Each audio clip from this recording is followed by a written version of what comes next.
So if you want to highlight some changes that you have seen over the course of time, what would those be? So weddings have changed drastically over the last 10 years. A lot what we spoke about before because of COVID, but also I feel like a lot of the bride and grooms, they actually have a voice in deciding what they want, how they want it.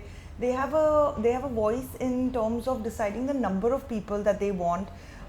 Before this was not seen, because before it was the parents are paying the money, they will decide how it will happen. Got it.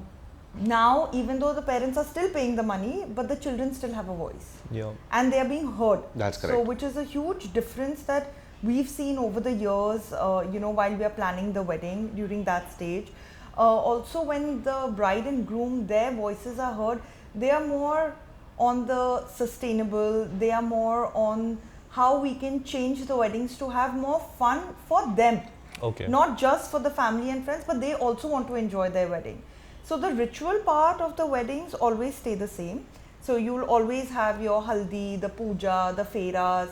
These things remain the same. But the other functions technically have no ritual value to the wedding. Like Correct. for example, a sangeet, there is nothing ritualistic about a sangeet. It's only the family performance that happens, and it's a cocktail night or a dancing and singing. Celebration. It's a celebration. So they are also trying to see that how can we have more fun. Even the Bharat as well. Even the Bharats have also changed, right? Like, like I know recently a South Indian wedding that had happened, okay? Both the couples were South Indian. And they had a Punjabi dhol and a Punjabi artist coming in and, riling up the entire crowd. They had In the boniyas Bharat. happening at the Bharat. Very Because South interesting. Indian doing a Punjabi kind of a vibe is a Yeah. big shift, right? 100%. And yeah, it is. I feel like this is what's like we have to embrace as a culture Absolutely. and in India, because we are one nation, right? And even if like a state might have a different set of cultures and another state might have a completely different set of cultures and languages, I think embracing all these cultures and taking the positives from everyone has like a beautiful benefit on society as a whole. Absolutely. And rather than like, segregating societies that no, that is something North Indians do, this is something South Indians do. I mean, stay true to your culture, that's fine. But also embrace the good things. If you feel that a Bharat is going to add the vibrancy to your celebration and people are going to dance and have fun, then why not? I mean, Absolutely. just take the positives from everything. I think that's beautiful that's happening in the country. Absolutely agree. We are a melting pot of cultures.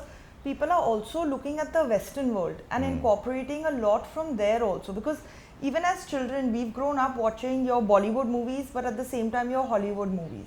So that aspiration is always there. Like, I remember when we were also growing up, I grew up in Cyprus and always thought that we'll have a white wedding of sorts. Okay. And we've seen a lot of our bride and grooms who are, even though they're not Catholic or Christian, they're still embracing that as part of one of their functions. So one of their cocktail nights starts off as a white wedding, goes into the cocktail Correct. night, which becomes a sangeet in itself. Very So there's a interesting. lot of mix of different religions, different cultures. Everyone's adapting to things that work for them.